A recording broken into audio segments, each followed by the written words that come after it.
So, welcome pod racing fans to what is should be the final round in the David Stubbs Tribute Tournament. So, David Stubbs was one of the original runners of this game. This last year, he has been fighting terminal lung cancer.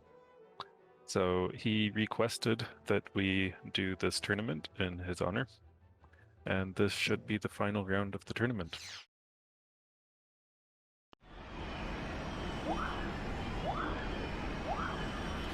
So we are off. This is the official run here.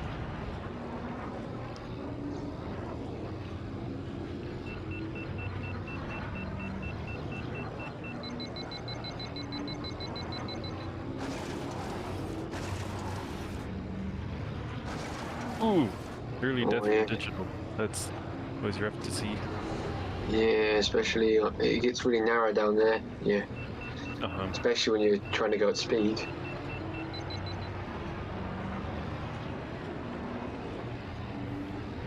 .31 lap 1 is very nice.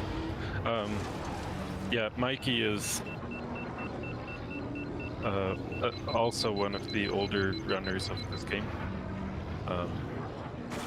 He has a tendency to simply never mess up.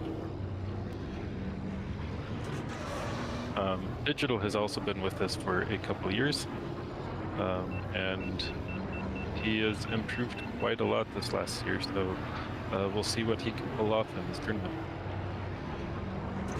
Yeah.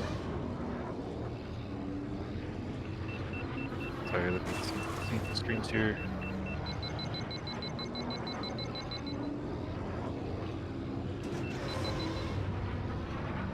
Right.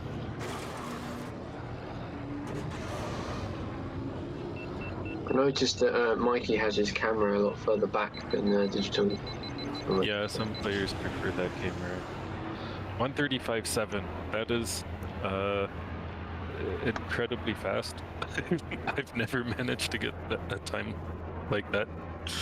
And 144 is not too bad. No, 144 is really good. Yeah, 135.74 is a blazing time.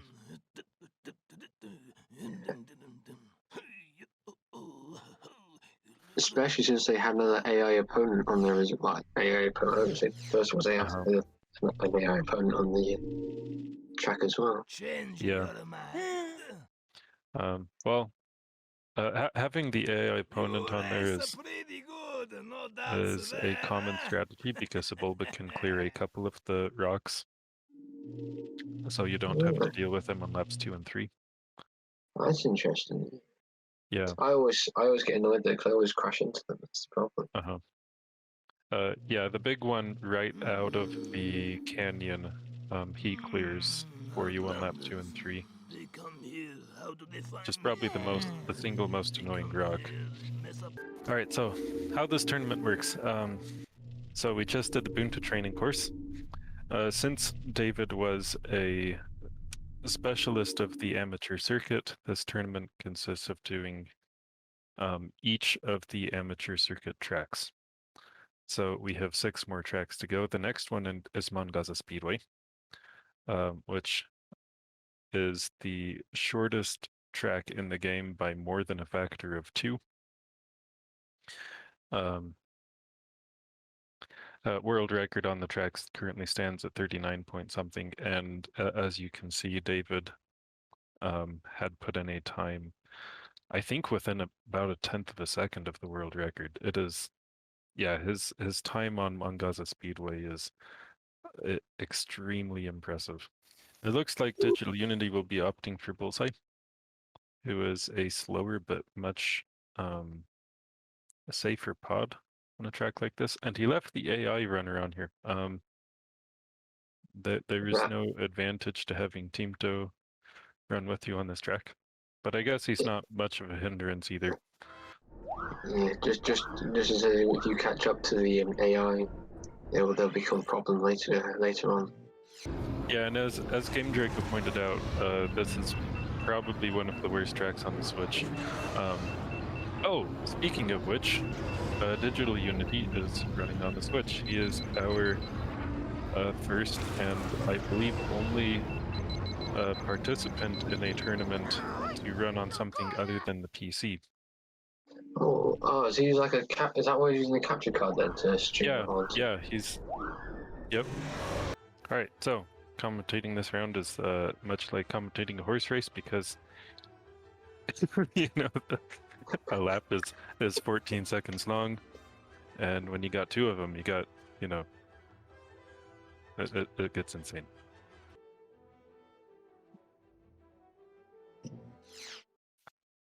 And they are off.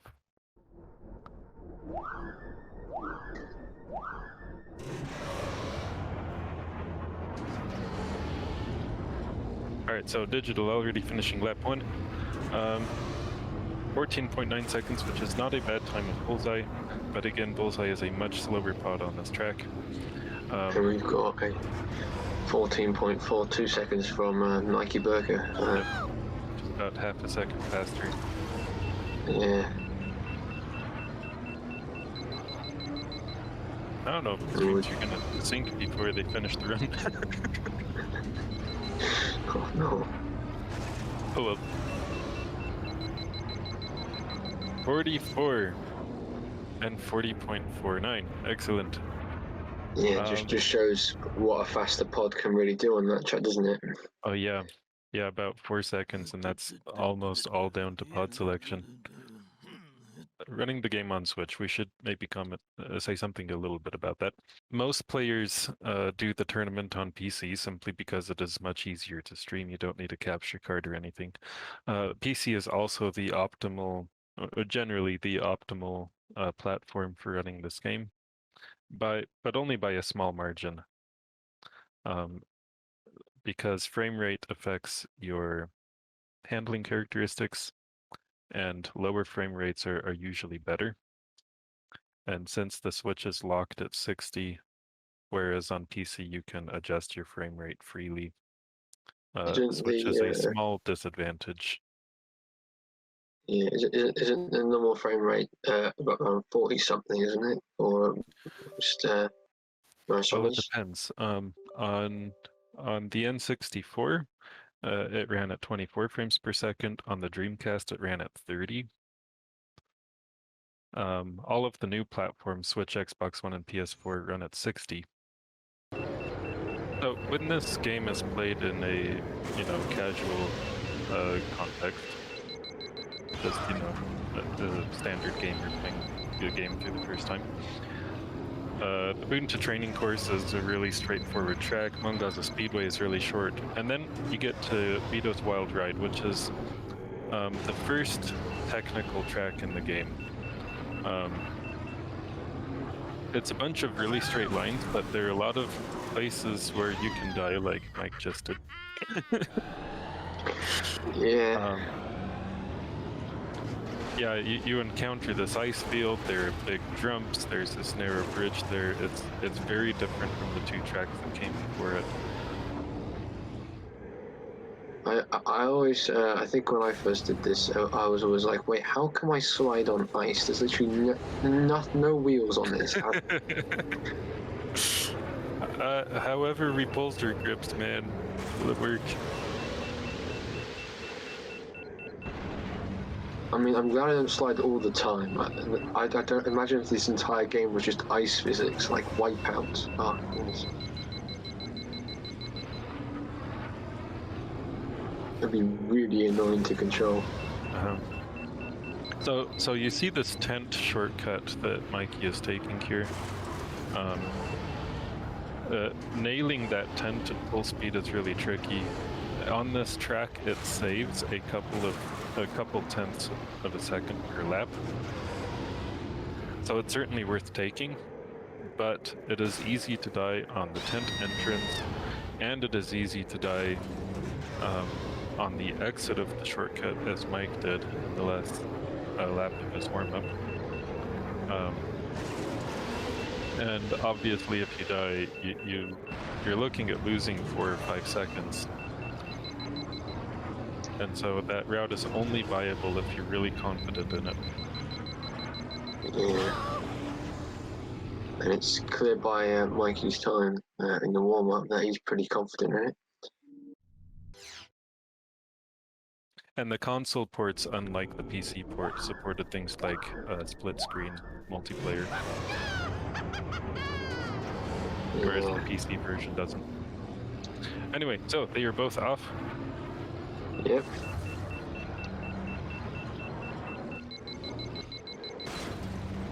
Let's see if I can adjust that sync a little bit better. We see Mikey taking an early lead here. Digital wasn't able to use all of his boost. Both surviving the ice field, taking slightly different routes. The route there doesn't really matter as long as... Well, the most important thing is not dying, obviously. Yeah. And also taking slightly different routes on the off-road. The route Mikey took is newer. Ooh, wow! Digital being ambitious. Looks like he died on invisible wall extending above the wall of the track there. The worst way to go. Yep.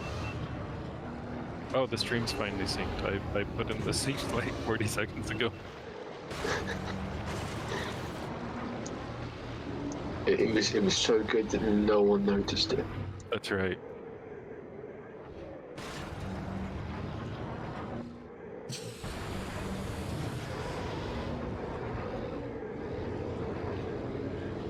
No, what got me was I think when I set up for playing the game again, I mapped my buttons on. So my slide button became my boost button, my boost button became my slide button. And so I had to relearn the controls all over again. Which, yeah. I mean, I could have remapped it back, but then I got used to the fact the slide button was the boost button and all that sort of thing. Just go, oh no, I remapped back and still make mistakes. Are you talking about on PC? Or yeah, on PC. Okay. Yeah. The way I configure my controls on PC is a bit different from most players. Anyway, Mikey has run completely clean so far, and he's on his final lap. Yeah, doing the tent shortcut is kind of crazy. We'll likely see Mikey beat David's time, simply because he used the tent. The tent was not a known strat on this track at the time that Davey did his runs. 241. Okay, so he did lose some time. I wasn't paying close enough attention to tell exactly where. Sorry, guys. Ooh. Oh, and Digital crashed it again on the in the same sort of area as well as last time. It's really interesting that he's climbing the wall there. That's an interesting strategy. You may see the runners changing their traction upgrades between races to get some slightly different handling characteristics, which could give you an advantage on depending on the track. All right, Aquilaris Classic. This is when people get into speedrunning this game, we often point them to Aquilaris Classic first. It is a very straightforward track.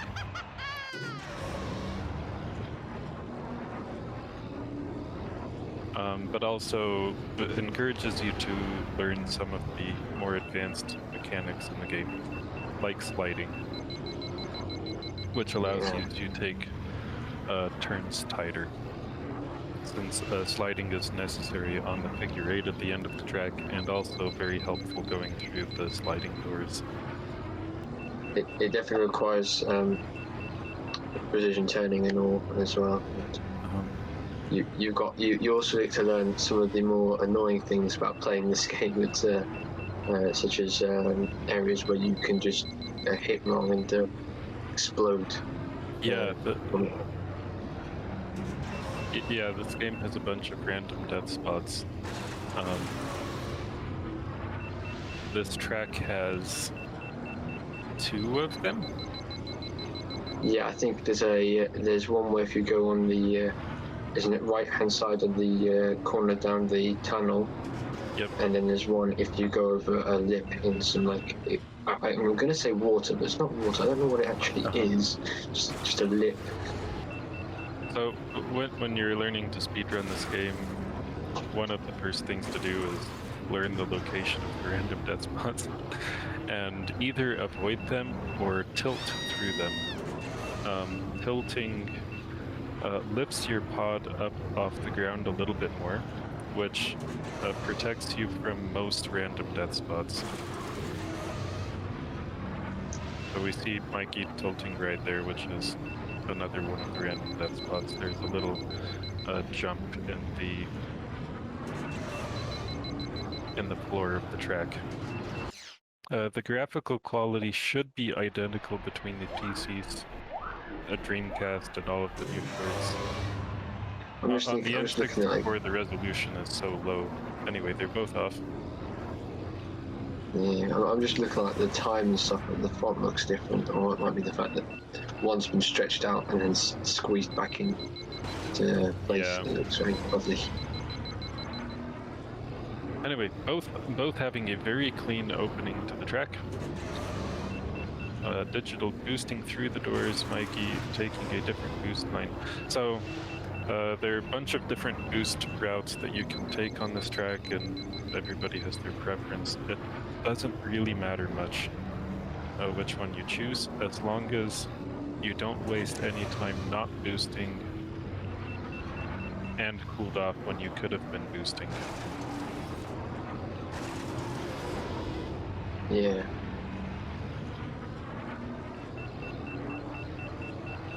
So it looks like neither player underheated, which is very good. Yeah,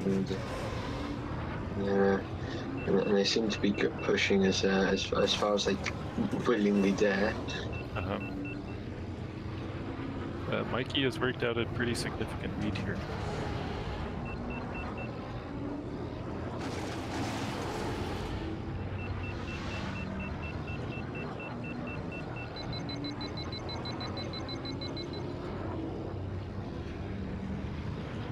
Most of the time to be gained on... Ooh, there's a death for Digital. Yeah, I was literally watching his stream as he did that as well. But yeah, he's just turned too sharply into a turn and... Yeah. Okay, well, most of the time to be gained in this track is from not dying. And after that is taking turns tight. Yeah, and keeping your boost up.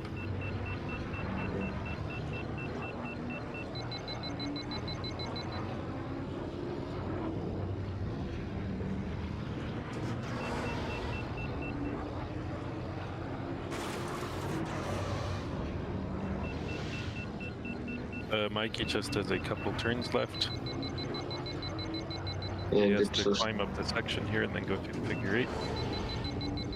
Yep, and Digital is, I would say not too far away, but definitely that crash did a lot. 237.6. And it looked like afterwards as well, you can almost see he wasn't quite with it back because he whacked in some walls afterwards, so it seems like crashed and then gone off, crashed, lost it and hit some walls again. Yeah. Didn't set a bad time though. Nope. Very strong. Yeah, that is... he missed my personal best by 0.02 of a second. Probably beat my personal best, but I wouldn't have any evidence to back that up because my save has been wiped like more times than I can count. So you see David's time on screen there, 237.994. Only 6, or actually 7 players have ever done it faster than that. And keep in mind that a lot of David's times there were set with older strategies. We keep making new discoveries about optimal ways to play these tracks. which I think is always something really cool about these tournaments as well, because we get to see sort of like the old strategies from some players play against the more modern ones. Yeah. As people may have been playing a game about a year ago for the tournament, learned these strategies and thought, that's it, that's all I need to know, and then plays the game, and then someone else comes along with a more modern strategy, and you get to watch how they differ. As Game Draco points out, this track is probably the single worst track in the game for Switch players because they have to run at 60 frames per second, which increases your traction and makes it harder to slide around turns. And this has got a really annoying turn at the end, isn't it? Yeah, it has a really sharp hairpin at the end that you need to take at full speed. And so optimally you do this track at 24 frames per second. And being at 60 puts you at a significant disadvantage. But it also makes some of the more, I guess even some of the twitchy circuits a bit of a nightmare as well, as you've got to, you're moving a lot. Well, it looks a lot faster on the screen as you're going by everything, so you've got to react a lot quicker. Casual players are often very frequently annoyed by this track because of the jump just in front of that hairpin. Although it is the first time you learn that you can, well, it was for me at least the first time I learned that I could move the pod to go upwards and downwards. Yeah. Probably the most annoying way of looking at I guess at the controls on because I was using keyboards, so what are you supposed to do then? Yep, so when you get to that jump, if you are neither boosting nor pulling up, then you won't be able to clear the jump and you'll fall down and die. And a bunch of players are like, what did I do wrong? Yeah, when I first played this game, I didn't even know there was a boost button, so... Yeah, boosting is a little bit hidden. In most racing games where you can boost, there's just a boost button and you push it and you boost. In this game, you have to charge your boost by pushing forward on the stick for 1 second, and then once it's charged, depending on which version of the game you're playing, you either let off the throttle and hit it again or hit the boost button. That's, a sequence of events that has to happen in order to boost, and that's not intuitive. Although I think it makes the game way more entertaining as you just press a boost button to boost. Yeah, I really love this boost charge mechanic. And of course, when this game was released, games had game manuals. So you read the game manual and it tells you how to do it in there. Newer game design, we try to have, in-game tutorials for stuff like that. Yeah, and especially when you buy this game on a Steam Summer Set, I know it was a Star Wars sale, you don't really look for it. There's a manual anywhere. Yep. Ben is just broken. If you can use him, use him. Otherwise... He is the fastest pod on 23 of the 25 tracks in this game. And it always cracks me up the fact that he's the pod that blows up at the beginning of the... Yep. That's right, he was sabotaged because nobody wanted him to actually do the race. Clearly. Alright, runners are off. Yeah.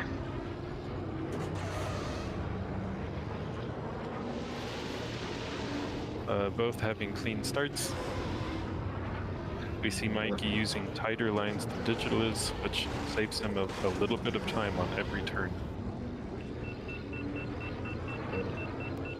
It's going to be this hairpin, it's going to be, I think, the main decider. Digital did not die in the hairpin, which is always good to see when you're at 60 frames per second. And we see he fell behind by about 2 seconds on the first lap. He's got a break for that hairpin. That's going to cost quite a bit of time. Yeah, just able to drift through it or slide through it. It doesn't look like he's aware that you have to brake for the hairpin when you're on switch. Ooh! Oh, Mikey set up the turn bad and died. that's That gonna- actually gives Digital the lead. Oh, this Yeah. is exciting. It's all down to the final lap then. Uh-huh. We'll see if Mikey can claw it back. He's almost done it already. Ooh! Oh, and then Digital crashes in a spectacular fashion. I missed that. Did he attempt to boost through that turn? I think I don't remember. I think he hit a wall just before the going up on the bridge, not bridge, but onto the cliff road that you take for the shorter routes. All right, 149 is a very solid time with the death, and 156 is also quite good with the death. And now we come to my. I think out of every track in this game, I think Vengeance is my least favorite. Any of those sort of tracks with the asteroids in them, I hate them. Yeah, there are 25 tracks in this game, and they're divided into tournaments or circuits. And each circuit is progressively harder than the last one. But Vengeance is an outlier. It is a brutally difficult track on the amateur circuit. So you have this blind turn that Digital just went through, and then we have this really tight dark figure 8. And then we have these really narrow, tight turns that like to kill you. And then those fan blades move. This turn is the worst. And then around this turn we have this door that rotates on you and gets really skinny. And then we have this really long asteroid tube that's full of rocks that, are trying there to kill you. And the laser that he just died on. This track is just evil. I think I went back to replay all the tracks before I did this tournament, and I got stuck on one of the asteroids every single race. As in you got soft luck? Yep, and it drove me mad. There is a specific spot in the asteroid tube that is pretty easy to die, and the respawn point is inside an asteroid, and you can't get out of it. So we've seen that happen a couple of times in tournament where people just had to forfeit the run because they got locked in the asteroid. It's always really annoying. Yeah. Sometimes you can alt tab out of it, but I just find that sometimes that also breaks the game. All you can see is just lines. Mikey is one of our probably our most consistent runner. He always gets really close to world record times. He's also not extremely aggressive.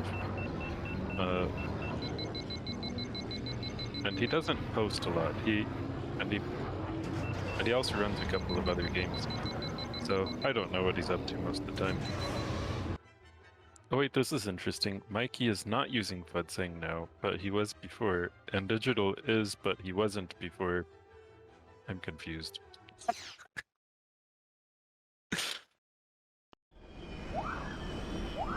Oh no, it's there. Oh nice, look at that sync. I did it myself. Blindly guessing. Ooh! Oh, that hurts. An early death. Oh, no. Like the second turn.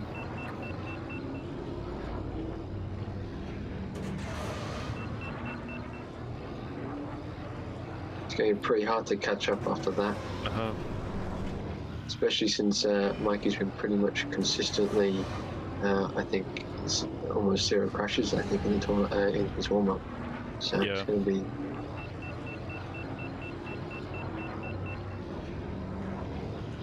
Mikey is pretty scary in this game. It's a bit of a relief to me that he's not doing the main tournament this year, so I don't have to go against him.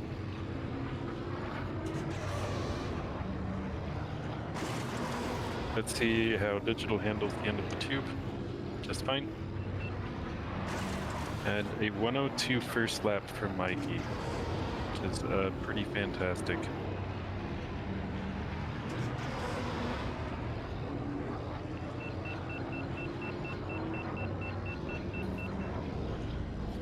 Or if the figure 8 section, where Mikey is going left, which is slightly faster.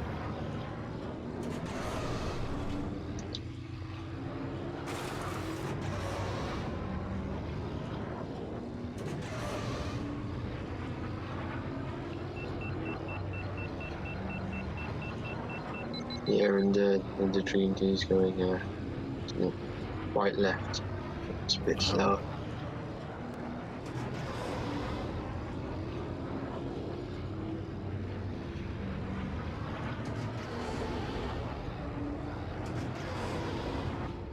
See how digital handles. Very nice. Another 101 from Mikey. Digital caught fire, but he got a quick repair.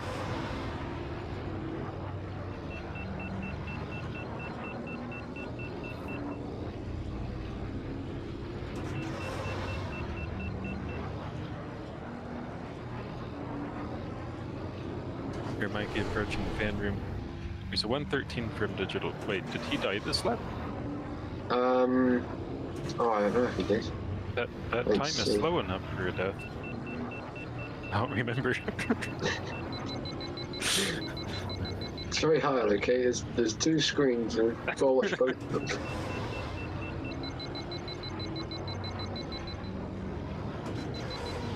them. Mikey is going to just do the end of the track trying to top off his boost.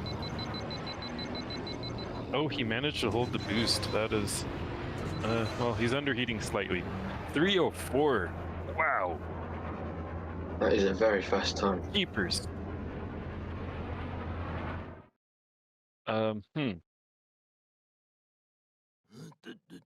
That puts him in 4th place.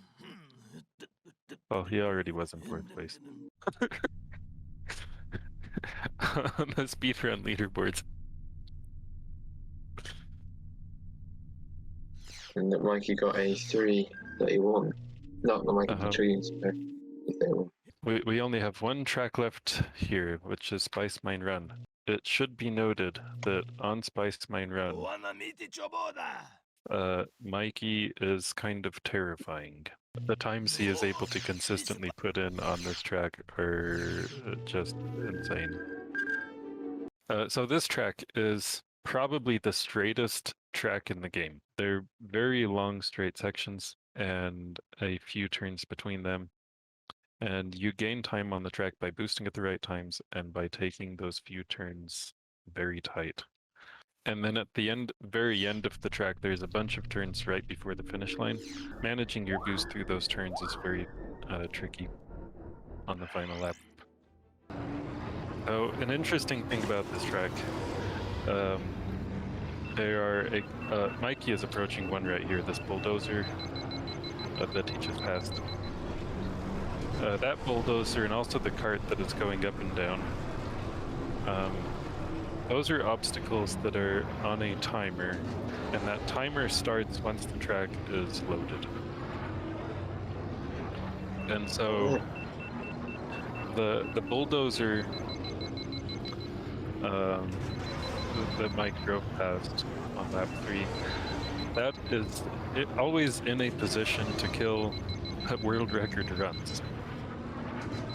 It's always in the worst possible point when you get to it on world record pace.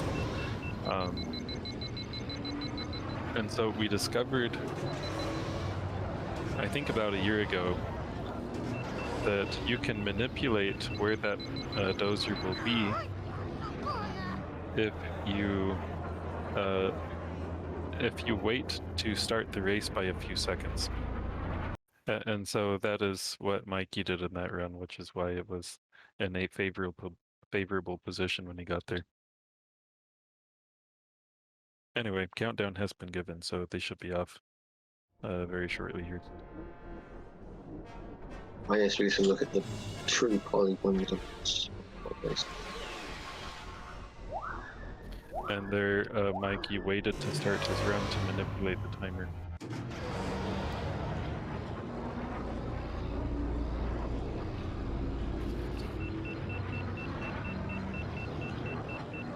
Honestly, is not the best thing to do. You have to look at more Ben's very serious face when he's Right. going.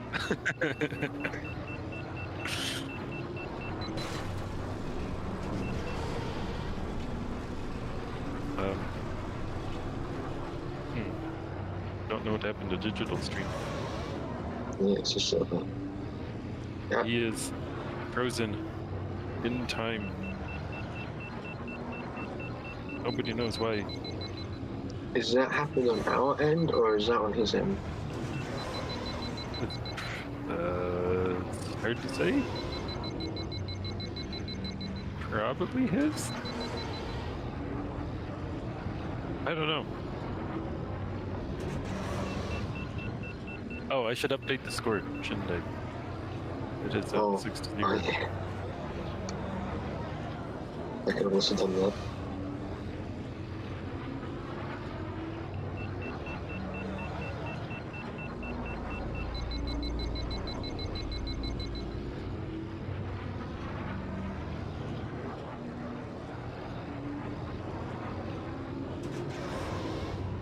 Oh, he's back. He just came back, stuck, and he's like, okay, I'll move again. Alright, well, we missed lap 1. The streams are now synced, so that was just a really strong sync delay. Oh yeah, That's what that was. That was all intended.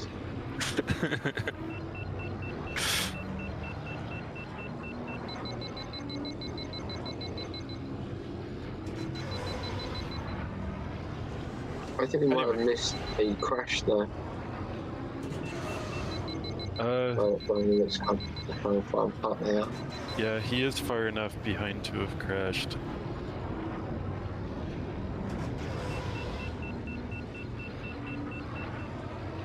Anyway, Mikey wrapping up his lap 2.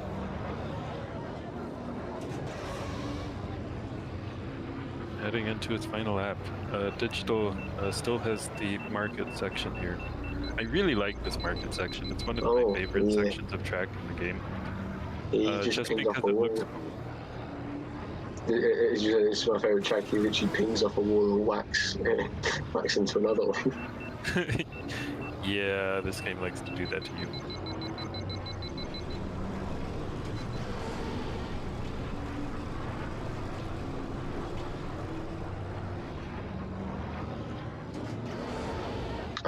I like this game because it's got a lot of different colours.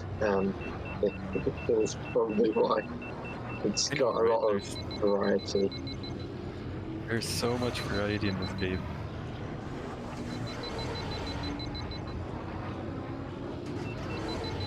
I mean, later on in the game, you're driving through jungle and volcano and ice slot canyon. Oh. Ooh. Digital is really struggling today. Mike is finishing up. His heat is really nice. He did a great job of managing the boost there. He got a 341, which is actually a little surprising.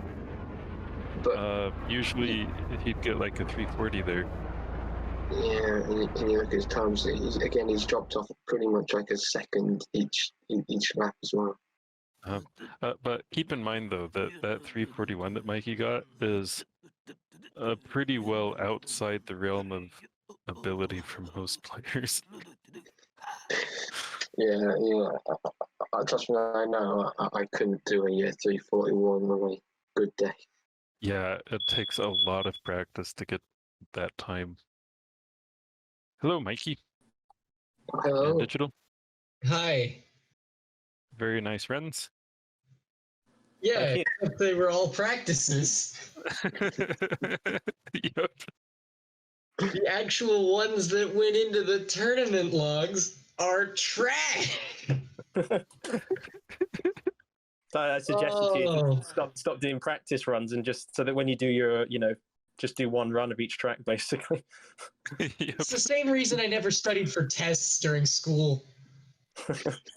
It's all a Makes practice sense, test if yeah. you don't study. Yeah, it's kind of a psychological thing, isn't it? Because like you do a really good time, and then it's like, oh, hang on, I've got to try and do better than that. Uh-huh. Yeah. No, more along the lines of I'd get a really good time and I'd think, well, I must be ready. And then I'd blow it on the next one because I was overconfident. I'd think, okay, that was a clean run. I didn't die once. That means I know what I'm doing. Let's go. And then I'd die every lap, multiple That's how it times. works. So, Mikey, you beat 3 of David's times during your runs. Oh, that's good to know. I hadn't looked at him in a while. Yeah, they were Aquilaris Classic Vengeance and Spice Mine, of course. Yeah, Yes, I didn't even come close. I think his Spice Mine run's probably his weakest track, I guess. Probably. Thanks for obviously for everybody who's participated, and to my my competitor DigitalUnity as well. Well, thank you for having me. I'm aware that I got into the sign-ups on this one way late, but it's just work was busy. It hasn't stopped being busy. Yeah, well, it's quite a relaxed event, really. There's not too much pressure to apply on deadlines so much. So it was kind of intended to be like that. I mean, with the annual event going on, which is obviously a lot of rounds and things. So I think I just feel bad because this is like a memorial tournament and my performance was garbage. It doesn't matter. If you're paying respects to somebody with the worst runs of my life, I feel bad.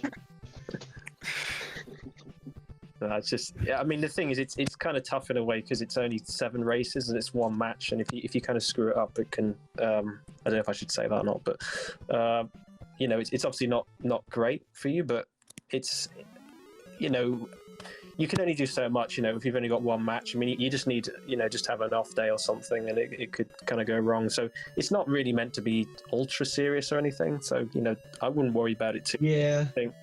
I'm sure David's very happy. Well, I know for a fact that he's very pleased to think that so many people are sort of supporting him, and obviously this is a great way to show that, I think so. Yeah, That's very true. Yeah, Davey was just a fantastic guy.